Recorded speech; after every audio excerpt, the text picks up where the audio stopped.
So I recently beat Pikmin 1 using only yellow Pikmin. It was pretty hard. There were a number of parts submerged in water that were an absolute nightmare to get. But with the use of some cool tricks, I was able to get 29 out of 30 ship parts and beat the game. And now that I had done it with yellows, I wanted to see if I could beat Pikmin using a different color. I wanted to see if I could beat Pikmin using only blues. And at first, this may seem easy. All those parts in water that were super difficult to get would be trivial with blues.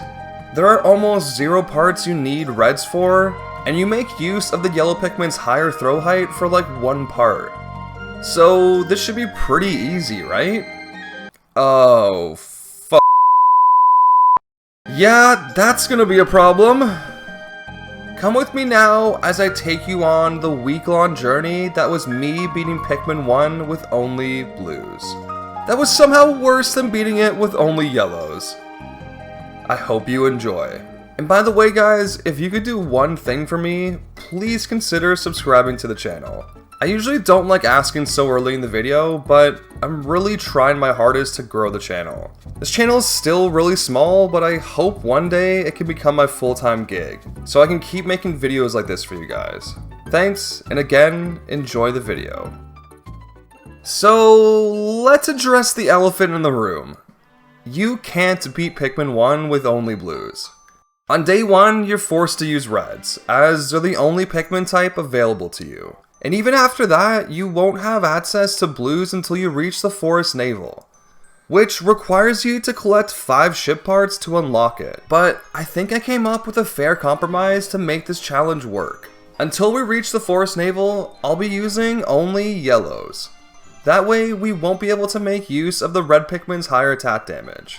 I also won't be able to use bomb rocks. I'm basically trying to treat these yellow Pikmin like blues, so they theoretically wouldn't be able to pick up bomb rocks. These rules made sure that I don't get any advantage from using a Pikmin type that isn't blue. And any part I do get would be doable with blues if I had access to them. So to recap, I'll only be using yellows until the Forest Navel. No reds and no bomb rocks.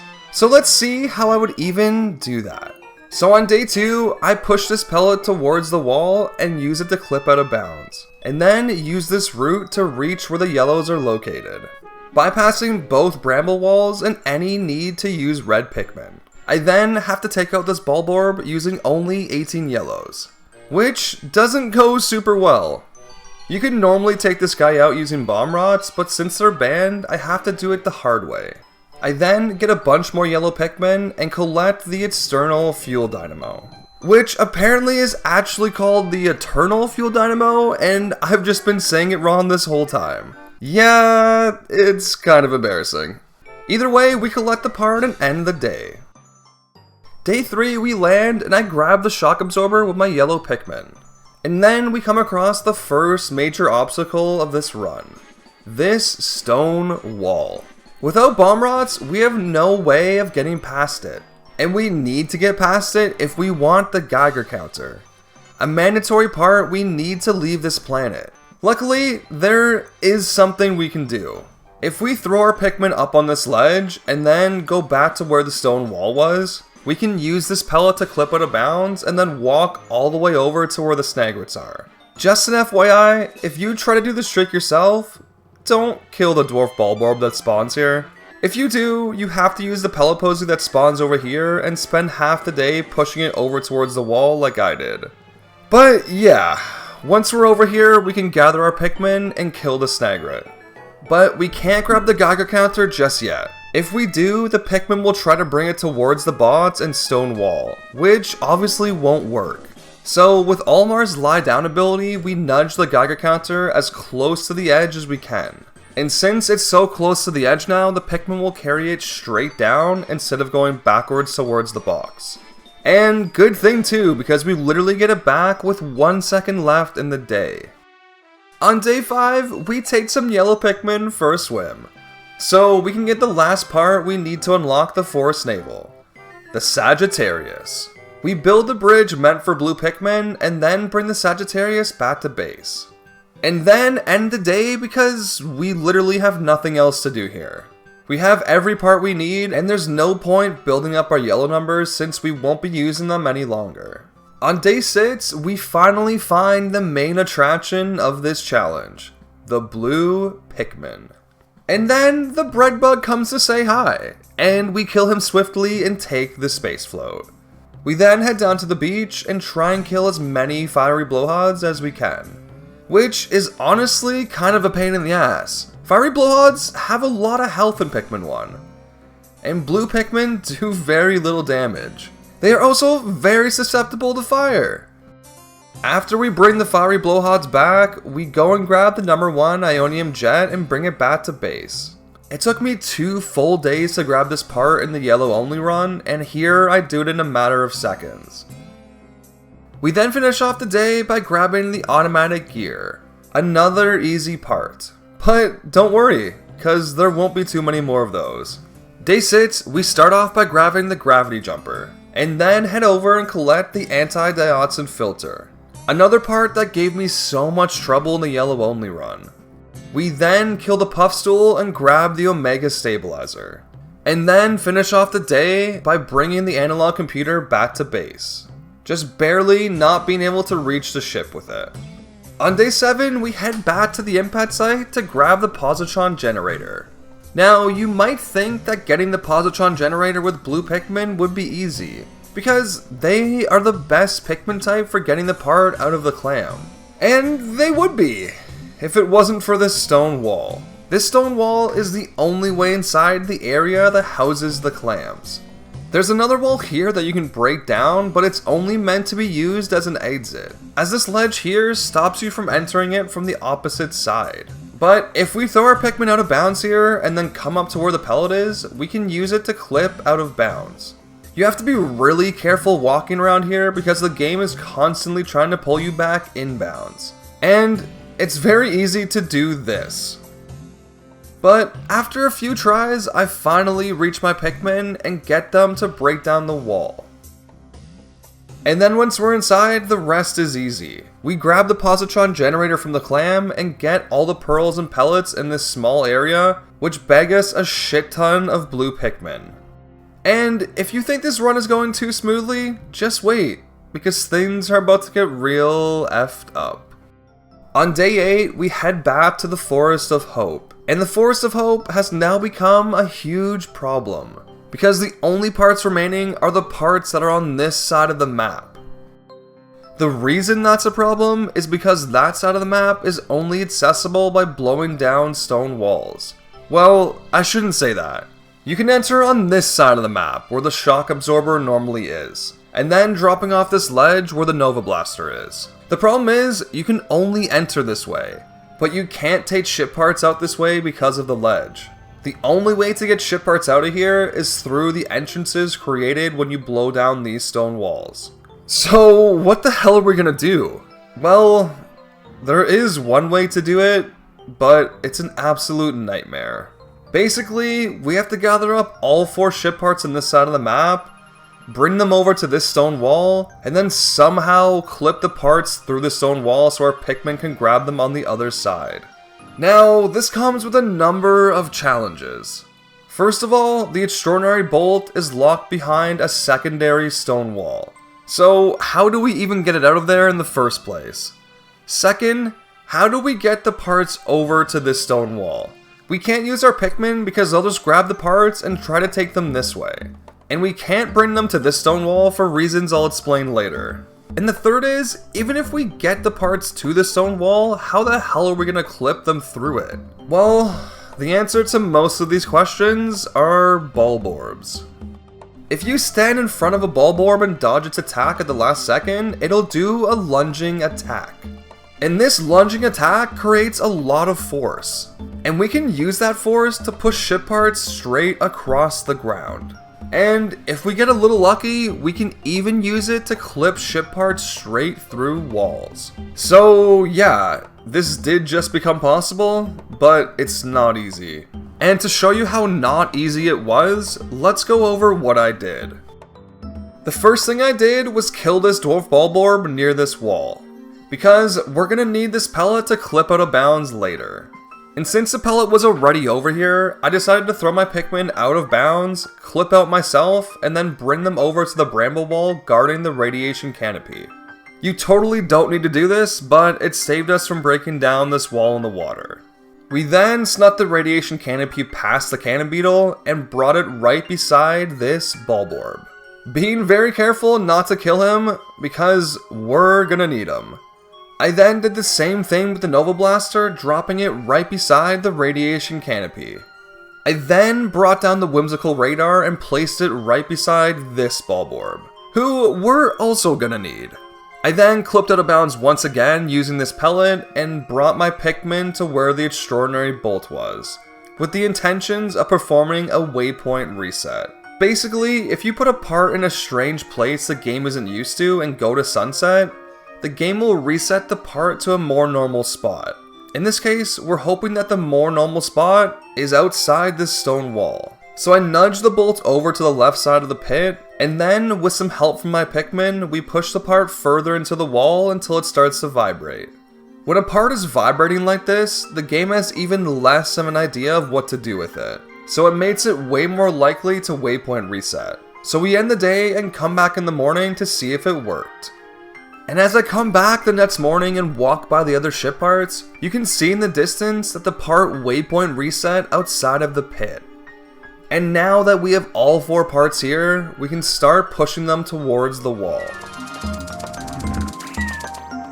Really?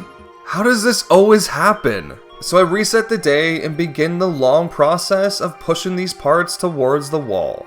And to do that, we're gonna make good use of our friend Mr. Bulborb. While bulborbs are really good at eating Pikmin, they're also really good at pushing ship parts.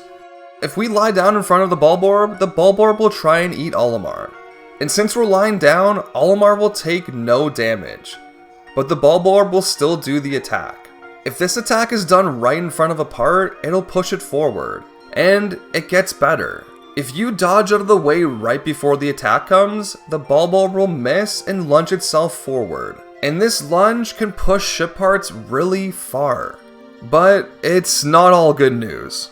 Since we have to push ship parts so far, we're going to be doing this a lot, which leaves us open to taking a lot of damage. In fact, it wasn't uncommon for me to just die while I was doing this. But thankfully, we can take this little shortcut back to base and heal up at our ship. And if you didn't know you could heal at the ship, it's okay. I didn't either.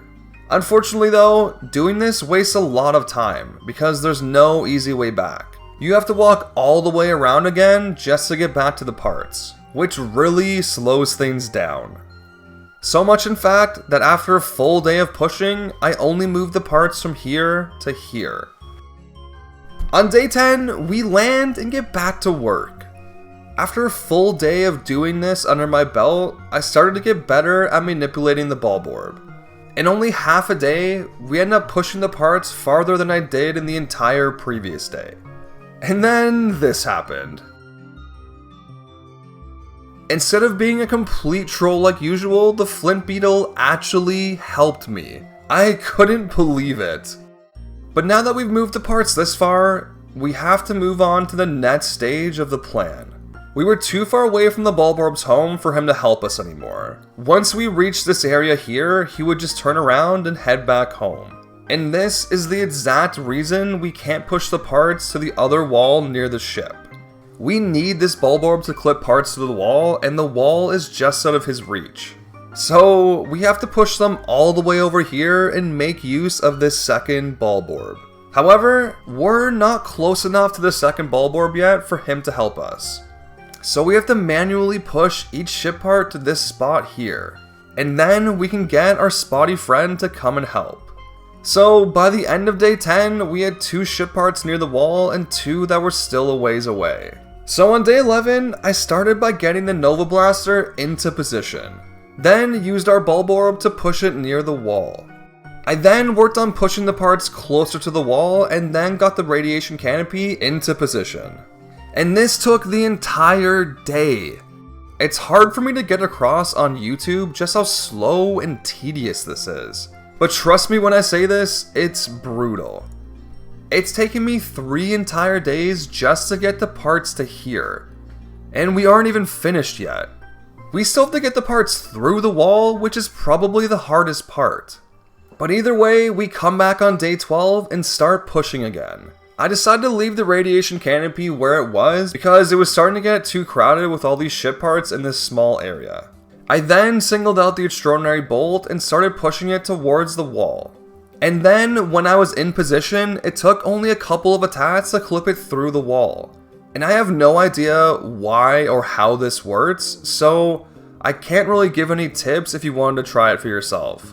I just got close to the wall and got the bulb orb to attack it and prayed to Jesus. I then did the same thing with the Nova Blaster. And as you can see, we were only halfway through the wall, so we still had some work to do. But I was hoping by pushing the other parts through the wall, they would push the ones in the front all the way through. But we were running out of time, so I just pushed the whimsical radar to the wall and ended the day. And luckily, when we came back the next day, the game had just pushed the parts out of the wall for us. I collected them both, brought them back to the ship, and then started working on the whimsical radar. And for whatever reason, the whimsical radar was giving me issues. It took almost half the day to get it to clip into the wall. And then last but not least, we had the radiation canopy, which thankfully went in pretty easy. I had to sit there for a bit longer to try and get the bulb orb to push it through the wall, but after a few pushes, it seemed like it was all the way through. So I rushed back with my Pikmin and tried to collect the parts as quickly as possible. At this point, I had spent 5 days trying to get these parts through this stupid wall. I didn't want to come back and waste another day just to collect these parts. Especially since we had half the Forest Naval to do and the entire distant spring. Which both had hard ship parts of their own. So if I had any hope of finishing this run, I had to get these parts back to the ship today. And with only 4 seconds left in the day, I was barely able to make it. It took us a literal eternity, but we had finished the Forest of Hope. And now it was time to move on to the distant spring. So after the absolute slog that was the first 5 days, I needed to take a break and get some easy parts. So I grabbed the repair type bolt, the massage machine, interstellar radio, and the gluon drive. All parts easily obtainable with blues. And take note of this moment right here. Right when I kill this Wollywog. Because it's gonna come back to bite me in the ass. So we arrived back in the distant spring on day 15. And I realized that every other part in this level is locked behind a stone wall. So we're gonna have to do some more clipping. Luckily, it won't be as bad as last time, as we can use our Pikmin to bring the parts directly to the walls, instead of having to push them ourselves. We're gonna have to bring the UV lamp, Kronos reactor, number 2 ionium jet, and the bowsprit to this wall here. And then we're gonna have to bring the pilot seat and Synchronium rotor to this wall on the other side of the map. And once we do that, we can begin trying to clip them through the stone walls. So the first thing I do is kill the cannon beetle, then grab the bowsprit and lie it down right here in front of this wall. The next thing I do is throw some Pikmin out of bounds here, then walk up this ramp, lie down, and use the bulb bear to clip out of bounds. Once out of bounds, I walk over to the Kronos reactor, throw some Pikmin on it, and bring it back to the wall. Then I throw some Pikmin out of bounds here, clip out of bounds once again with the bulb bear, then walk the opposite way towards the UV lamp, get some Pikmin on it, and bring it towards the wall. I then grab the number 2 ionium jet and laid in this pool right before the wall, as it was already pretty crowded with these 3 parts there. I then grab the Synchronium rotor and pilot seat and bring them as far as I can before the day ends. On day 16, I finished bringing the rotor and the pilot seat to the wall, and then walk over to the other side of the map and began the process of clipping parts through this wall. And it did not go well. I tried clipping the bowsprit first, but no matter what I did, it just wouldn't go through. I had some really big pushes on it, but it would always just get repelled by the wall. It really confused me, because while some other parts gave me some issues in the Forest of Hope, most of them were pretty easy, and none of them had taken this long. And then a thought crept into my head. A thought that maybe it wasn't possible clipping parts through blackstone walls. Maybe for some reason the color of the wall stops the parts from going through? I don't know, man. This shit is voodoo to me. So after multiple failed attempts, I decided to try a different part. I went with the UV lamp to see if it was maybe just the bowsprit giving me issues and not the wall itself. After a couple tries and a big lunge from the ball bearer, we finally got the part to clip into the wall. So this meant that the wall wasn't the problem. Maybe it was just the bowsprit, or maybe I was just getting unlucky. Either way, I didn't really have a choice, so I decided to try again with the bowsprit. And after a couple minutes of trying, this happened. I finally got it through. So I went back and grabbed my Pikmin and brought the parts home. Next up was the Kronos reactor. For whatever reason, this part went in super easy. It only took like 4 or 5 attempts. I then finished off the day by bringing the number 2 Ionium jet closer to the wall. And then on day 17, I started working on getting it through the wall. And after a couple minutes of trying, I finally got it to clip in. But since the part was so small, I actually couldn't see it on the other side. So I thought that maybe it had clipped out of bounds. But it had actually just been stuck in the wall, and a few big pushes from the ball bearer knocked it loose. I then brought the jet back to the ship. And even though I was only halfway through the day, I had to go to sunset. I still had to clip the zirconium rotor and pilot seat through the wall on the other side of the map, but I needed a Wollywog to do that. And unfortunately, I had killed them all on day 14. But enemies in Pikmin do respawn, so we'll just come back on a later date and do the parts then. So, while I was waiting for the Wollywogs to come back, I went to the Forest Naval to finish off the last 3 parts. And I thought it'd be quick and easy because we only had 3 parts left, and one was literally in our base. But there was one part in particular that proved to be maybe one of the hardest parts I've ever had to do in one of these challenge runs. But we'll get to that later. For now, we'll quickly collect the analog computer we left here back on day 6. We then go and get the Libra, and if you've watched my other videos, you've seen me do this trick a million times by now. But for those who haven't, we basically clip up on this ledge, then clip up to where the Libra is, and nudge it off the cliff.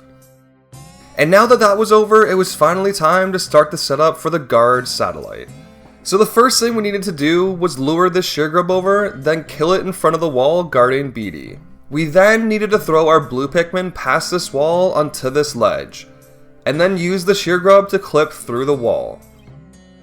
And once we were in, we could fight BD like normal and kill him. So now we had the guard satellite, but the question is, how the hell do we get it out? How do we even get out? We're trapped in here just like the guard satellite is. Well, luckily by ending the day, we can get ourselves out of there. But we still have to answer the question of, how the hell do we even begin to get the guard satellite out of that pit? Well, we gotta make use of another animal friend, the Wollywog. So the first thing we need to do is lure the Wollywog over by the stone wall. Unfortunately, this wall is way out of the aggro range of the Wollywog, so things are gonna have to get a little bit intimate. By rubbing Olimar against the Wollywog, we can get its attention and make it follow us way outside of its aggro range. The problem is, it's really easy to mess this up. And when you do, he'll just turn around and hop right back home. But if we do it correctly enough times, we can get him all the way to the wall. And then, if we lie down near the wall, we can get him to jump up and clip through the other side. Which essentially traps him in there with no way to get out. And if we use the same setup as yesterday, we can clip through the wall ourselves. I then use my Pikmin to carry the part as close to the wall as they'll carry it, and then spend the rest of the day trying to find the most efficient way to move the guard satellite. I tried nudging it with Olimar, I tried using the Wollywog, I even tried lying down and having my Pikmin push me into the part. Nothing really worked super well though. It's kinda hard to see from this angle, but this little area in front of the wall kind of acts like a bowl, with the dark brown parts being sloped and the light area being a flat bottom. And if you've seen my yellow only run, you'll know how hard it is to push parts up slopes. It's so hard in fact that I make 0 progress and have to come back tomorrow to try again. So I come back on day 20 and do the exact same thing this time, except I leave my Pikmin at home. And instead of trying to push it myself this time, I exclusively use the Wollywog to try and move this part. And it actually works a bit better. I finally start to make some progress towards the wall. But progress is slow. To actually move the part, I have to lie down near it and hope the Wollywog hits it when it slams down. The problem is that since he's outside of his aggro range, he keeps wanting to go back home. Which means instead of trying to jump on me, he'll hop endlessly into this wall. And every time he does this, I have to rub against him to grab his attention. Then run over by the part and just hope he knocks into it. I do this over and over and over again, until it's almost the end of the day. And then, this happens. It finally clipped through. And with a couple more pushes from Olimar, we get it solidly into the wall. Unfortunately, there was no way to actually push it through the wall. And even if I could, it's not like I could get out of here anyways. So I had to end the day and hope the part would waypoint reset to a better spot tomorrow. When I arrived on day 21, the part was sitting just outside the bramble wall waiting for me. And with the guard satellite down, I felt like there was nothing else in the run that could stop me from beating it. We only had 2 mandatory parts remaining, and both were sitting in the distant spring just behind this wall. All we had to do was clip them through it and we were home free. And at this point, I had already clipped 9 parts through stone walls, so I was pretty confident that it would be easy.